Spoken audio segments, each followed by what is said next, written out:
Hi. Okay.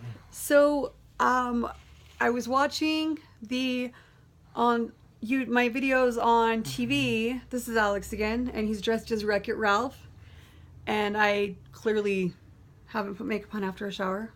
Again, appreciate the real. And look, Bella is the same color as his coveralls. Isn't that adorable? Oh, you're cute.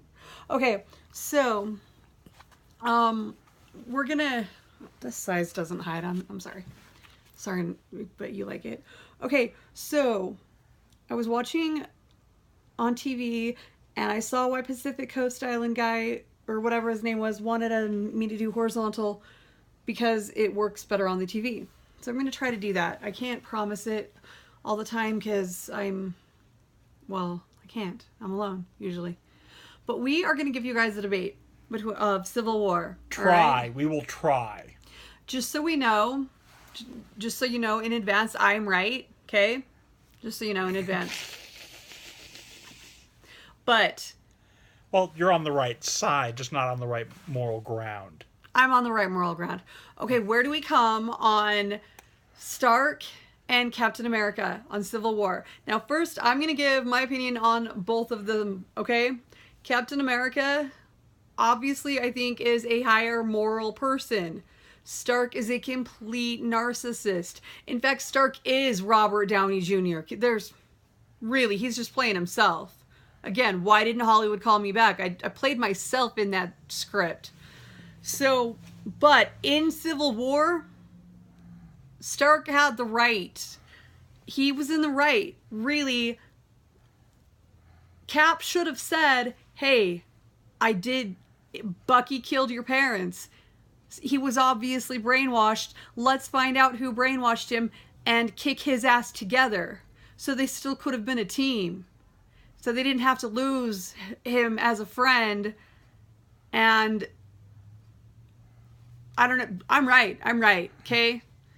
Cap should have told Stark that Bucky killed his parents. All right. Give your debate. Give your side, Alex. Okay, one, in the airport scene at Civil War, Cap did tell Stark that the psychiatrist was the one that was manipulating all of this. He did try to tell him that, and Tony was Tony. Okay. So and we still have one of the best fight scenes in cinematic history because Stark doesn't listen. I'll agree that Stark doesn't listen.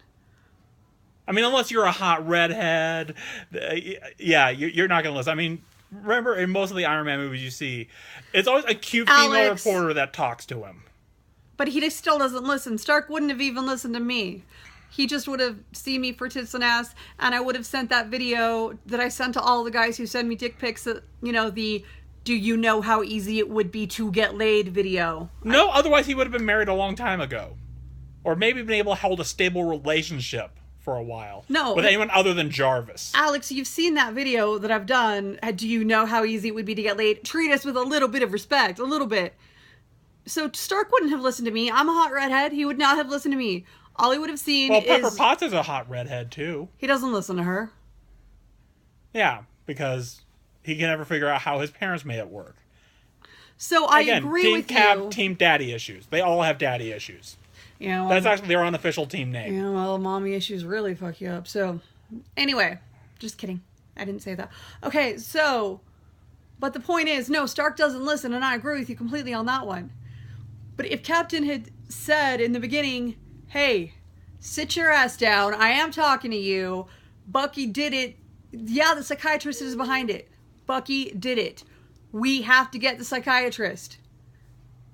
Do you think their friendship would have survived it? Or do you think Stark would have killed him right then because Bucky did it?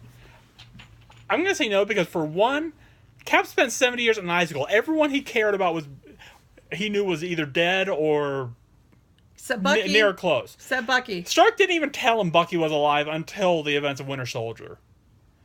When Bucky went after Nick Fury. Stark didn't tell him he was alive. Stark didn't know he was alive. Nobody knew he was alive. Stark would have known as much as he watches things and tries to be involved. You even see that in the graphic novel that happens after Civil War. You think Stark knew Bucky was alive? Yeah, I think so. Stark's pretty obsessed about most everything around him. Okay, so He would have figured that.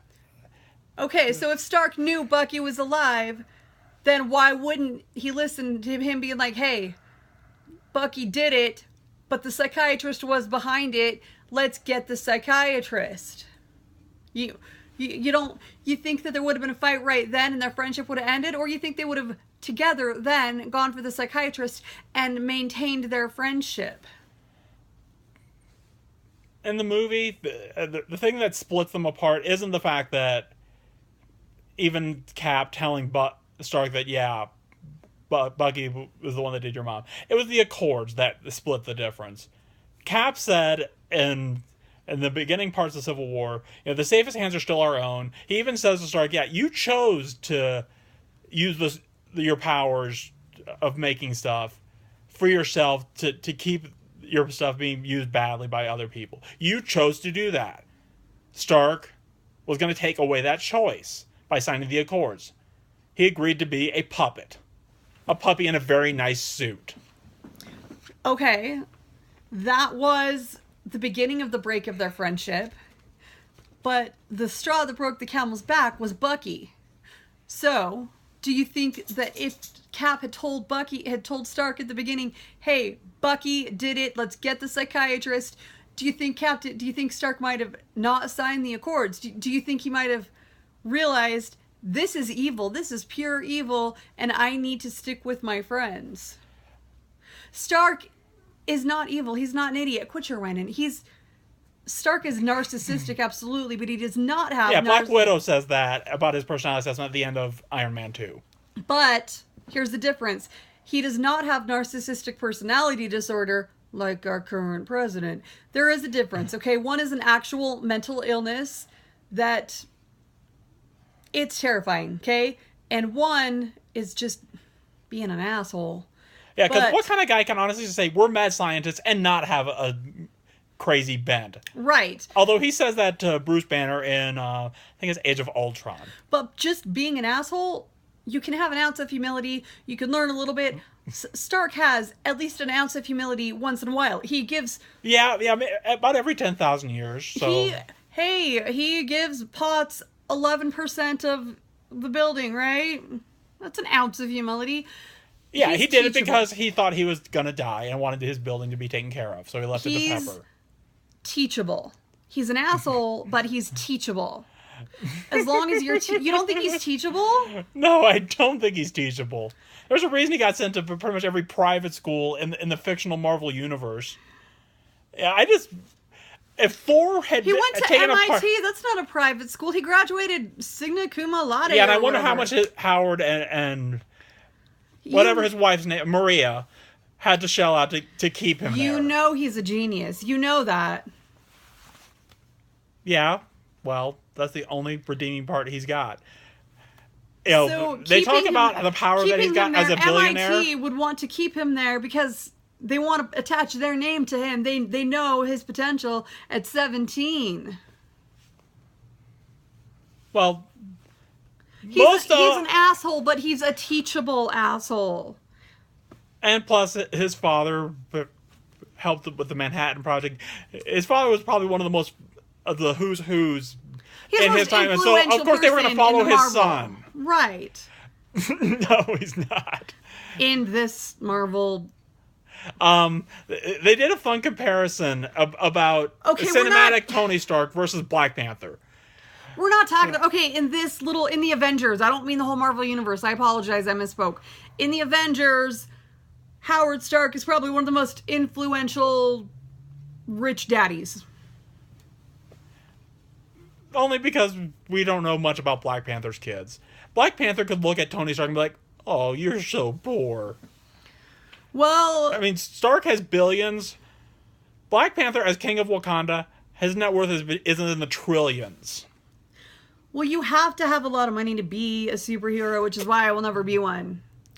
I mean... No, Captain America grew up in poverty in Depression-era Brooklyn. He did not come from money.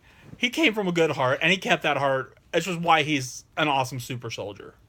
I'm not debating you on moral ground about the two of them. Morally, Captain wins. That's not even a debate. But he should... You did say money makes superheroes, and if that's the case, well, Cap failed that past a long time ago. Well, Batman, I mean, money... Yeah, genius with morals. And also there's that defining element of tragedy that makes superheroes. Batman's morals are negligible. But we're not talking about DC right now. That's a whole different universe. We're not even talking about all of Marvel. We're talking about Cap and Stark right now. Cap should have told Stark it was Bucky. Let's get together to kill the psychiatrist. And he did, and Tony didn't listen. Tony doesn't listen. He didn't say it was Bucky. He said the psychiatrist is behind it. There's a difference. When Stark found out it was Bucky, then he went all apeshit crazy. Yeah, but we could have saved that whole fight scene if he had just listened the first time. He didn't realize if he'd said it was Bucky, he might have listened. The odds aren't very good. Stark doesn't do much listening unless it's Jarvis talking to him. He still should have tried. And this is how we end our debate, because I say he should have tried, and you say it wouldn't have done anything anyway. All right. That's Stark. All right. Talking never does anything for him. Just throw big piles of money at him. That'll solve problems. Yeah, well. Kind of like our Führer in chief. Yeah, well. Or Darth Trump. Ugh. Yes, that's what I call him. Yes, I'm waiting for the Fourth Reich. Is today the day I become homeless? Anyway, okay, so that was our Cap versus Stark. Next time we'll have maybe a DC versus Marvel. All right. Like, why anyone's better than Iron Man as far as heroes. Even some villains are better than Tony Stark. It's not hard. Hey! Alex has so much to learn. Young grasshopper.